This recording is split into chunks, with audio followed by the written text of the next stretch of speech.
Hello अस्सलाम वालेकुम। मैं अरसल यूसुफ़ी। आप देख रहे होंगे बहुत न्यूज़ पे अभी। मैं पहला प्राइवेट पायलट हूँ मालेगाँव का।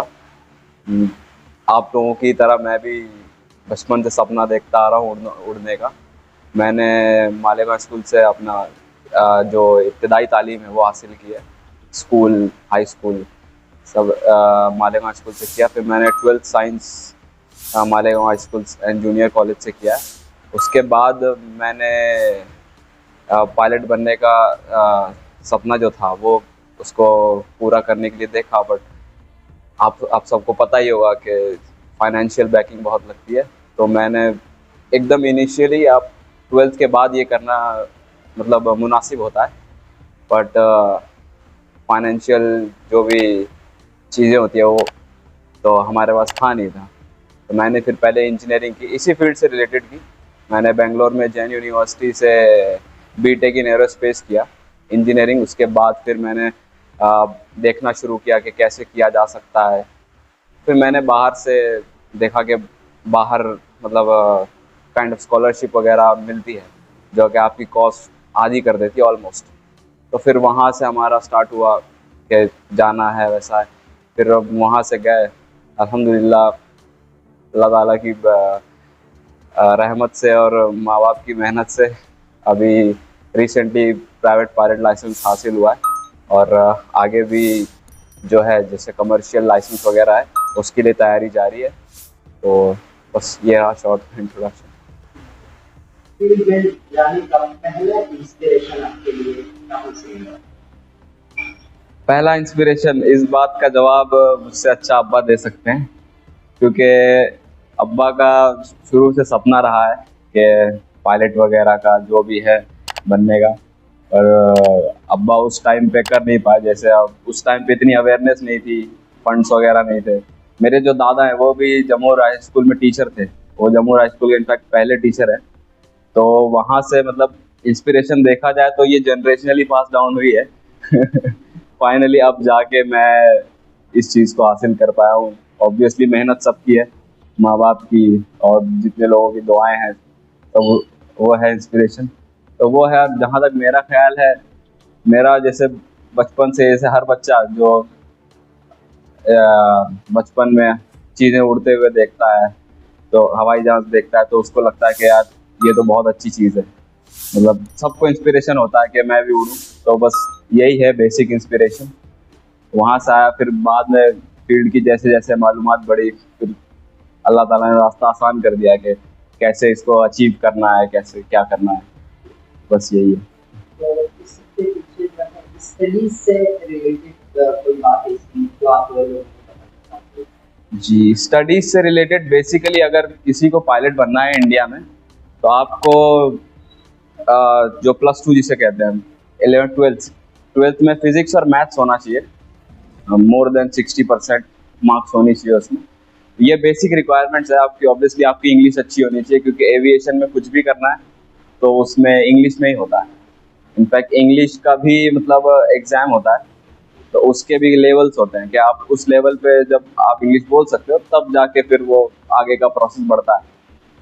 तो ये एजुकेशन रिलेटेड बेसिक तो यही है कि आपको फिजिक्स और मैथ्स में अच्छी मार्क्स होनी चाहिए। अगर किसी ने फिजिक्स मैथ्स नहीं भी किया है 12th में, तो जो ओपन यूनिवर्सिटी से लोग फिजिक्स और मैथ्स करते हैं तो उसमें एनरोल करके ये भी ये किया जा सकता है। उसके बाद 12th पास होने के बाद, उसके बाद जो डीजीसी है, जो directorate general of civil aviation है, इंडिया की अथॉरिटी है, तो वो एग्ज़ाम्स कंडक्ट करती है, 5 एग्ज़ाम्स। इंडिया में 5 एग्ज़ाम्स हैं, तो वो आपको यहाँ क्लियर करने पड़ते हैं। और फिलहाल मैं इंडिया से नहीं कर रहा हूँ ट्रेनिंग, मैं साउथ अफ्रीका से कर रहा हूँ। वहाँ अगर किसी को सीपीएल करना है तो वहाँ कुल मिला के 19 एग्ज़ाम देने पड़ते हैं। तो वहाँ एग्ज़ाम्स के नंबर्स ज़्यादा हैं, पर वहाँ भी मतलब लेवल ऑलमोस्ट सेम होता है कि आपको जैसा, जैसे अभी फ़िलहाल मैं प्राइवेट पायलट हूँ। मेरे पास पीपीएल है, जिसका मतलब होता है प्राइवेट पायलट लाइसेंस। तो वो देने के लिए साउथ अफ्रीका में 8 एग्ज़ाम्स क्लियर करने पड़ते हैं और फिर कुछ आवर्स की फ्लाइंग करनी पड़ती है। 45 आवर्स मिनिमम है वो फ्लाइंग आवर्स। उसमें बहुत सारी एक्सरसाइज होती हैं, वो सारे सक्सेसफुली कंडक्ट करना पड़ता है, तब जाके फिर वो आपका एक तरह से प्रैक्टिकल एग्ज़ाम होता है मान लीजिए। जो जिसे चेक बोलते हैं हम लोग। कोई भी एविएशन में कोई भी एग्जाम को चेक बोला जाता है, हर पायलट का होता रहता है। तो वो क्लियर करने के बाद फिर आपको पीपीएल वगैरह इशू होता है। तो ये है बेसिक पढ़ाई स्टार्ट करने के लिए। इंडिया में फ्लाइंग स्टार्ट करने के लिए आपको 12th होना चाहिए, फिजिक्स मैथ्स और इंग्लिश ऑब्वियसली। और आपको डीजीसीए के 5 पेपर्स लिखने पड़ते हैं, और एक रेडियो का भी एग्जाम होता है, पर वो it's more like a practical exam, it's not written. तो पढ़ाई से रिलेटेड ये है। During your studies, Hmm. what difficulties you face? Every student that faces the same thing. आप हर टाइम आपका मूड कैसा रहे, आपका जो भी मतलब लाइफ में क्या चल रहा है, पढ़ाई से उस पर इफेक्ट पड़ता है। पढ़ाई का यही सेम है कोई भी चीज़ में, फील्ड में। जैसे मैं देखूँ अपनी बिजनेस में कोई सा भी है, आपको अगर डेडिकेशन चाहिए तो आपको मतलब पूरा उसमें लगना पड़ता है। ऐसा नहीं कि ऑन ऑफ नहीं चलता उसमें। तो ये भी पढ़ाई का भी सेम है। आपको अब हेल्थ, तो पहली बात हेल्थ अच्छी होनी चाहिए। ऑब्वियसली कोई स्मोकिंग वगैरह करता है तो ये आपकी जो हेल्थ पे नेगेटिव इफेक्ट डालते हैं। तो इस चीज़ में पायलट के उसमें तो आपको health is your health should be on top of your game, you should be on top of your game in terms of health. So that's the thing. और मेडिकली ऑब्वियसली आपको बहुत फिट होना पड़ेगा, उसके लिए स्मोकिंग बहुत सारे pilots करते हैं स्मोकिंग, ऐसा नहीं कि बट अगर आपको उस लेवल पे करना है तो आपको ये सब छोड़ना पड़ता है जनरली। तो बस ये है। मालेगांव में जो है आप पहले पायलट हैं, और अगर कोई स्टूडेंट अगर मालेगांव से अगर इस फील्ड में आना चाहता है तो उनके लिए आप किस तरीके से गाइडलाइन जी मेरा तो मशवरा यही रहेगा कि जैसे फॉर एग्जांपल लोग जो डीजीसीए का मैंने जो एग्ज़ाम अभी बताया 5 एग्ज़ाम, वो क्लियर करने के बाद लोग फिर फ्लाइंग स्कूल्स ढूंढते हैं जहाँ पर आप एक्चुअल फ्लाइंग करके जो है वो आपकी जो एक्चुअल जहाँ ट्रेनिंग होती है फ्लाइंग की। तो फ्लाइंग स्कूल अलग अलग फ्लाइंग स्कूल्स हैं, बट लोग ये किसी पे मतलब अंधा भरोसा कर लेते हैं। जैसे मैं भी आपको बताऊं कि ये फ्लाइंग स्कूल अच्छा, तो आपको किसी पे अंधा भरोसा नहीं करना, इवन मुझ पे भी नहीं। आपको अपनी रिसर्च करनी चाहिए आपके हिसाब से, क्योंकि मेरी सिचुएशन अलग है। मेरा जो है जो सोचने का अंदाज है, जो मेरा जो पढ़ने का अंदाज है वो अलग है। तो आपको अपने हिसाब से मतलब रिसर्च करनी चाहिए, किसी पे मतलब अंधा भरोसा करके ऐसा नहीं करना चाहिए। तो ये सबसे बड़ी चीज़ है कि अगर आप खुद से करोगे तो आप मतलब पहले से जो प्लानिंग है तो आपको पहले से वो प्लानिंग करनी पड़ेगी। तो वो अगर आप सही से करते हो तो ये should be good, should be good. ये सारी जो भी एक्टिविटीज आपके ये जो भी प्रोसीजर आपने किया है, आपको भी सारी सी बातें किसी न किसी ने गाइड किया होगा, किसी ने हेल्प की होगी, तो वो कौन लोग थे जी मैं फॉर एग्जांपल मैं जब अब इंजीनियरिंग कर रहा था तो मुझे पर से ऐसा कि यहाँ पर ऐसा मतलब किसी ने प्रॉपर गाइडेंस नहीं दिया। पर मैंने भी यही चीज़ अपनाई कि मैं किसी पे ऐसा किसी के बोलने पे ये नहीं कर सकते, आपको मतलब अपना वो करना पड़ेगा। तो मैं जब इंजीनियरिंग कर रहा था बेंगलोर में, तो बेंगलोर आपको पता ही है टेक हब है, वहाँ पे बहुत सारे लोग आते हैं। मेरे कॉलेज में कितने सारे जो XDRDO HAL के प्रोफेसर्स थे, एयरफोर्स के प्रोफेसर्स थे, तो उनके साथ जब उठना बैठना होता था तो उनसे मालूमात मिलती रहती थी कि क्या कैसे करना चाहिए, क्या नहीं करना चाहिए, क्या अवॉइड करना चाहिए, बेसिकली किसकी एडवाइस माननी चाहिए, किसकी नहीं माननी चाहिए। ये सब आपको समझ में आ जाता है जब आप इस चीज़ में मतलब इन्वॉल्व हो जाते हो अच्छे से पूरे माइंड से। तो ये है। तो मेरा गाइडेंस तो बेसिकली जो मेरे प्रोफेसर्स रहे हैं कॉलेज के, जैसे यहाँ भी बहुत लोगों ने मेरे जो प्रोफेसर्स हैं, जैसे मैं मालेगांव स्कूल से पढ़ा हूँ, वहाँ की बहुत सारे अच्छे प्रोफेसर्स हैं, उन्होंने मुझे गाइड किया कि क्या कैसा करना चाहिए। पर यहाँ पे लोगों की नॉलेज इस फील्ड में लिमिटेड है, क्योंकि इस फील्ड में अभी तक गांव से कोई गया नहीं है, तो it's not very understood in our city. तो बाहर से मुझे ऐसा नॉलेज मिली। और फिर सबसे बेस्ट जरिया तो आज इंटरनेट है, कोई भी इंफॉर्मेशन का। अभी AI वगैरह आ गया, आप किसी से पूछ सकते हैं, इंटरनेट इज़ बेस्ट। आपको अगर जानना है तो internet is your best thing.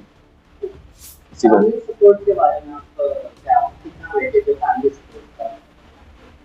Family support is 100% basically.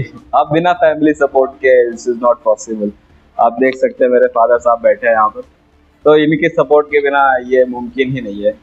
अब जिस सिर्फ फाइनेंशियली सपोर्ट की बात नहीं है, जो आपको मोटिवेशन जो चाहिए, जो इमोशनल सपोर्ट चाहिए, वो आपको फैमिली ही दे सकती है। Family support is very important. Of course कुछ लोग होंगे जिन्होंने बिना इसके भी किया होगा, बट मेरे ख्याल में तो 100%। आप कितनी भी मेहनत कर लो, but family support is different thing, you need that. next target, your next ambition for your company? So next, I'm planning to first complete my CPL, commercial pilot license.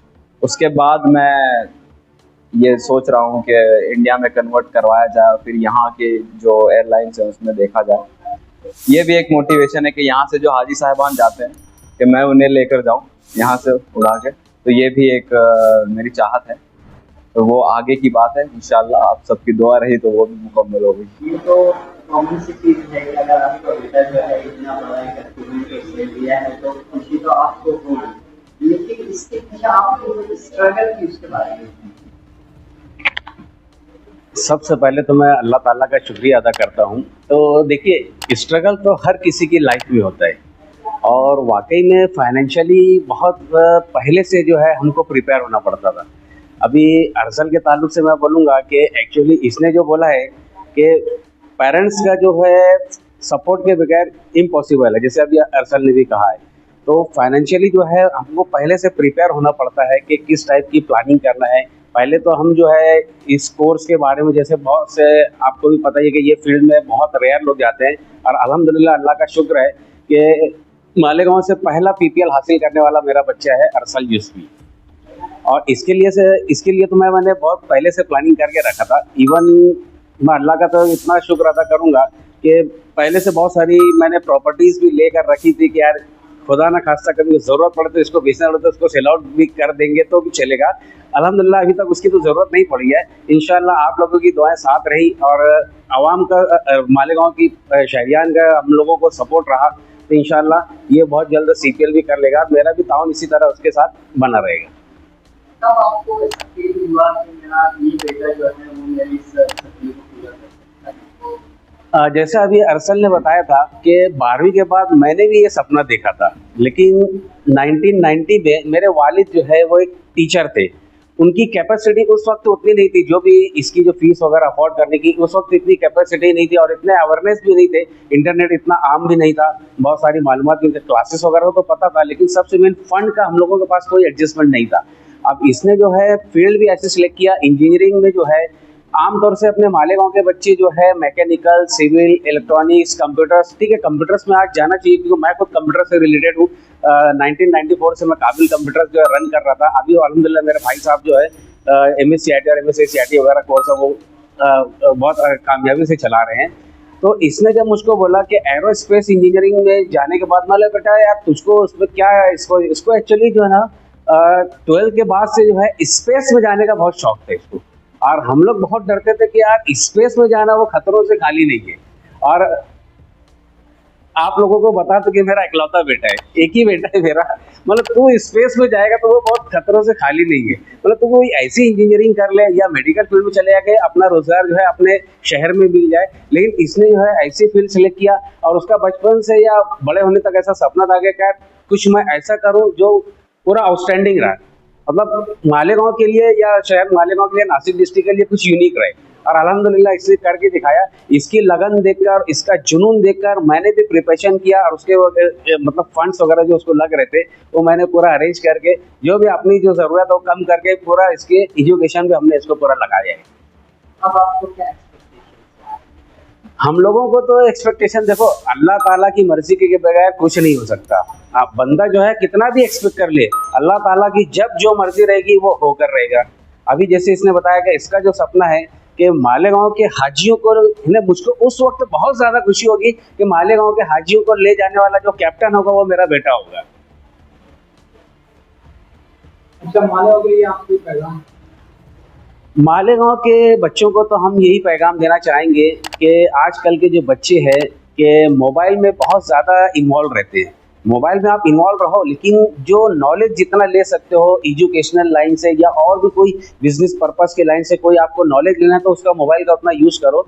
और अपने यहाँ की जो पब्लिक है, जैसे अभी बच्चे ने बताया कि किसी का बोल करके आप वो फील्ड में मत जाओ, आपको पर्सनली वो फील्ड की उसकी वो प्रॉपर नॉलेज होना चाहिए, प्रॉपर प्लानिंग होना चाहिए, प्रॉपर फंड्स का एडजस्टमेंट होना चाहिए, तो आप वो फील्ड सेलेक्ट करो। ऐसा नहीं कि वो मेरा बच्चा वो कर रहा है तो ये भी कर ले, तो वो भी कर ले। अपने बच्चे के अंदर क्या अगर जैसे इसका मेरा तो रुझान, मैं पर्सनली बोलूंगा, इसको मैं बोला था कि यार मेडिकल चूज कर लेना, तो अकेला ही रहेगा, अपना हॉस्पिटल वगैरह डाल लेंगे, कोई बात नहीं। लेकिन इसकी फील्ड, इसका जो जुनून था मैंने देख लिया, तो मैंने बच्चे का जो शौक था उसको कंप्लीट करने के लिए भाई तुम्हारा जो जिसमें इंटरेस्ट होगा वही तुम करो। तो मैं बच्चों को भी यही बोलना चाहूँगा कि आप लोगों का जिसमें इंटरेस्ट है, मतलब आप जिस फील्ड में भी जाना चाहें, चाहे वो फील्ड आर्ट्स की हो, कॉमर्स की हो, साइंस की हो या किसी भी फील्ड हो, उसमें कुछ ऐसा करके बताओ कि और ऐसा नहीं है कि आर्ट्स फील्ड बहुत खराब है, साइंस फील्ड बहुत अच्छी है या कॉमर्स खराब है। हर फील्ड अपनी अपनी जगह एक अहमियत रखती है। यही बात है कि अगर अगर मेरा इंटरेस्ट फ्लाइंग में है और मुझे अब्बा ने अगर फोर्स किया होता कि यार डॉक्टर बन जा, तो मैं इतना अच्छा नहीं बन पाता, जाहिर सी बात है। और फिर हम यहाँ बैठ के बात नहीं कर रहे होते क्योंकि मैं पायलट नहीं बन पाता। तो यही सब सीन है। अगर अब फॉर एग्जांपल अगर सचिन तेंदुलकर के अगर पेरेंट्स ने फोर्स किया होता कि भाई इंजीनियर बन जाओ, तो अभी हम नहीं जानते सचिन तेंदुलकर को। Obviously it's one of the best cricketers the world has ever seen. तो बस यही है, फोर्स, अगर आप फोर्सफुली अगर कोई चीज़ करते हो तो वो उतनी अच्छी उसका आउटकम नहीं आता। अगर किसी चीज़ का आपको किसी चीज़ में इंटरेस्ट है, किसी फील्ड में, तो आप उस फील्ड में अच्छे से मेहनत से लगन करोगे तो कामयाबी मिलनी तो पक्की है। क्योंकि अगर हम मेहनत करेंगे तो अल्लाह ताला तो कामयाबी देगा ही, जाहिर सी बात है। तो बस यही है, प्लानिंग किसी की अच्छी होनी चाहिए। और अब प्लानिंग में कभी कभी कुछ गलतियां भी हो जाती हैं। जैसे मैं अपना एक किस्सा सुनाऊंगा, फ्लाइंग से रिलेटेड है।